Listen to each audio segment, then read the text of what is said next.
Hi, என்னையும் ஜெயிக்க வச்சிட்டேல்ல? நான் இல்ல அங்கிள், நம்ம ஆட்டோ கேரட் சிஆர்எம்.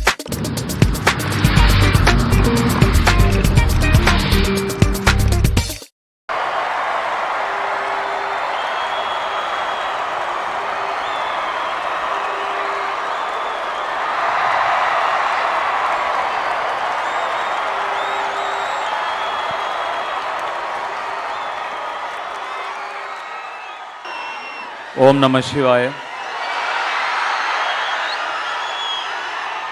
எல்லாருக்கும் வணக்கம். இவ்வளோ பேர் இப்படி திரண்டு வந்து உங்களோட அன்பையும் ஆதரவையும் எனக்கு கொடுக்கும்போது இன்னும் உண்மையாக உங்களுக்காக உழைக்கணுங்கிற உணர்வு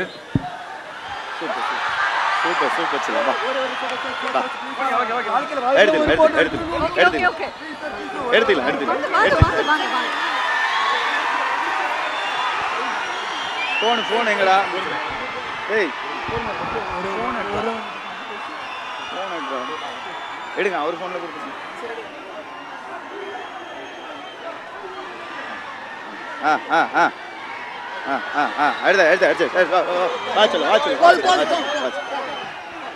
சாரிண்ணா, என்ன சொல்லிட்டு இருந்தேன்னு மறந்துட்டேன்.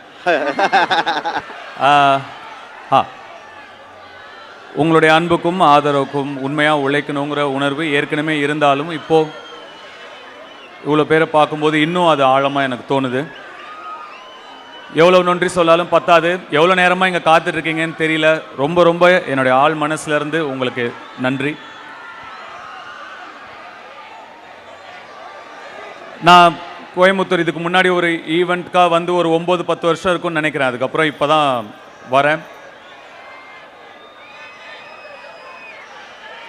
துள்ளுவத இளமை, காதல் கொண்டேன்லாம் நடிக்கும் பொழுது நிச்சயமாக இந்த இடத்துல ஒரு நாள் நான் இப்படி நிற்பேன், இவ்வளோ பேர் எனக்காக வந்திருப்பீங்க நான் நினச்சி பார்த்தது கூட கிடையாது.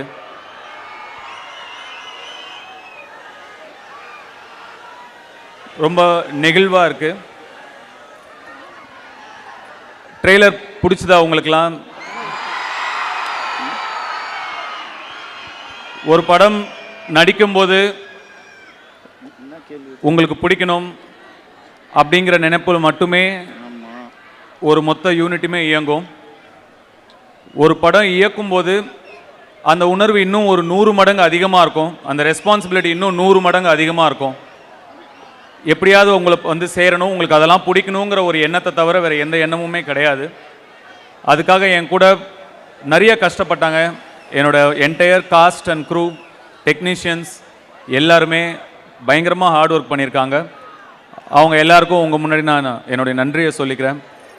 என்னுடைய சீனியர் ஆக்டர்ஸ் அவங்க Sathyaraj sir, Parthiban sir, Rajkiran sir, Samuthirakani sir, இவங்கெல்லாம் சீனியர்ஸாக இருந்தபோது கூட என்னோடய விஷனை புரிஞ்சுக்கிட்டு, சார் இது இப்படி வேணும் அப்படி வேணும் சத்யராஜ் சொன்ன மாதிரி கொஞ்சம் நான் மைக்ரோ மேனேஜ் பண்ணுவேன் தான். அப்படி சொல்லும்போது கூட கொஞ்சம் கூட யாருமே யாருமே முகம் சொல்லிக்காமல் அதை புரிஞ்சுக்கிட்டு எனக்காக நடித்து கொடுத்தாங்க. அதுக்கு ரொம்ப கடமைப்பட்டிருக்கேன் சார். ரொம்ப நன்றி பார்த்திபன் சார், ரொம்ப நன்றி சத்யராஜ் சார், ரொம்ப நன்றி. இன்னும் நிறைய பேர் இந்த படத்துக்காக நிறைய உழைச்சிருக்காங்க. அவங்களுக்கு எல்லாம் என்னுடைய நன்றி. அது என்னன்னு தெரியல, நான் வந்து சமைக்கணும்னு தான் எனக்கு ஆசை, ஷெஃப் ஆகணும் தான் எனக்கு ஆசை. அந்த ஆசை இருந்ததுனாலையோ என்னவோ தொடர்ந்து நமக்கு சமைக்கிற மாதிரியே படங்கள் அமைஞ்சிக்கிட்டே இருக்கு. இப்போ ஜகமே தந்திரமில் பரோட்டா போட்டோம், திருச்சிற்றம்பலமில் வந்து டெலிவரி பாயாக இருந்தோம், ராயனில் ஃபாஸ்ட் ஃபுட் வச்சுருந்தோம், இந்த படத்தில் இட்லி சுட்டுக்கிட்டு இருக்கோம். எனக்கு நான் எழுதிக்கிறதும் அந்த மாதிரி தான் இருக்குது. வேறு டைரக்டர்ஸ் அப்ரோச் பண்ணும்போது அந்த மாதிரி அது மேனிஃபெஸ்டேஷன், அதாவது நம்ம என்ன நினைக்கிறோமோ அதுவாக நம்ம மாறுறோம். எண்ணம் போல் வாழ்க்கை அப்படின்னு சொல்கிறேன் இல்லையா? மேனிஃபெஸ்டேஷனோட பவர் அப்படிங்கிறது அது என்னவோ, அது நான் நடிகனான பிறகும் கூட அது என்னை தொடர்ந்துக்கிட்டே இருக்குது. இளைஞர்கள் வந்து நிச்சயமாக மேனிஃபெஸ்ட் பண்ணணும். நம்ம என்னவா வாழ்க்கையில் ஆக விரும்புகிறோம், நம்ம என்ன சாதிக்க விரும்புகிறோம் அப்படிங்கிறத நம்ம மேனிஃபெஸ்ட் பண்ணணும், நம்ம நம்பணும். ஆல்ரெடி அது நடந்துட்டா மாதிரி நம்ம நம்பணும். அதுக்காக கடுமையாக உழைக்கணும். அப்போ நிச்சயமாக யார் வேணால் என்ன வேணால் சாதிக்கலாம். அதை மெடிடேட் பண்ணுங்கள், ஒர்க் அவுட் பண்ணுங்கள். இதெல்லாம் வந்து உங்களுடைய கோலுக்கு, நீங்கள் சாதிக்க நினைக்கிற விஷயங்களுக்கு உங்களுக்கு சீக்கிரமாக கூட்டிகிட்டு போகும். ஸோ மேனிஃபெஸ்ட் பண்ணுங்கள், ஹார்ட் ஒர்க் பண்ணுங்க. கருத்து சொல்றானேன்னு நினைக்காதீங்க. என் வாழ்க்கையில் எனக்கு நடந்தது உங்களுக்கு சொல்கிறேன். கண்டிப்பாக இதெல்லாம் நீங்கள் ஃபாலோ பண்ணுவீங்கன்னு நான் நம்புகிறேன். சத்யராஜ் சார் சொன்ன மாதிரி என்னுடைய ரசிகர்கள் யார் வம்புக்கும் போக மாட்டாங்க.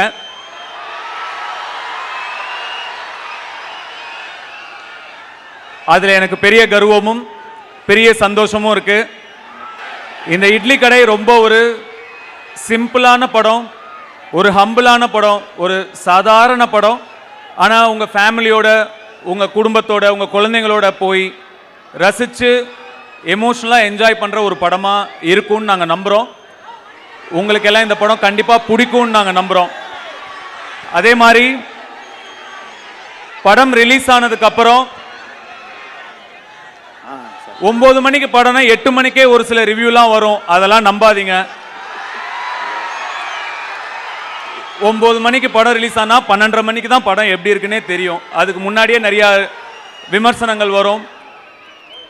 அதெல்லாம் நீங்கள் நம்பாதீங்க. நீங்கள் படம் பார்த்து முடிவு பண்ணுங்க, இல்லை உங்கள் நண்பர்கள் பார்த்துருப்பாங்க, அவங்க என்ன சொல்கிறாங்கன்னு கேட்டு படம் பார்க்குறதா இல்லையான்னு முடிவு பண்ணுங்க. சினிமாக்கு அது இன்னைக்கு ரொம்ப தேவை. சினிமா ஆரோக்கியமாக இருக்கணும், நிறைய படங்கள் நல்லபடியாக ஓடணும், எல்லார் படமும் ஓடணும், எல்லா தயாரிப்பாளர்களும் நல்லா இருக்கணும். சினிமாவை நம்பி சினிமா மட்டும் இல்லை, இன்னும் நிறைய பேர் இருக்காங்க, நிறைய தொழில் சினிமாவை நம்பி நடக்குது. அதனால எல்லா படங்களும் ஓடுறது ரொம்ப முக்கியம். அது உங்கள் கையில் தான் இருக்குது. அதனால சரியான விமர்சனங்களை பார்த்து நீங்கள் முடிவு பண்ணுங்க படம் எப்படி இருக்குன்னு. அப்படிங்கிறது என்னுடைய ரெக்வஸ்ட். வட சென்னை வருது கண்ணா அடுத்த வருஷம்.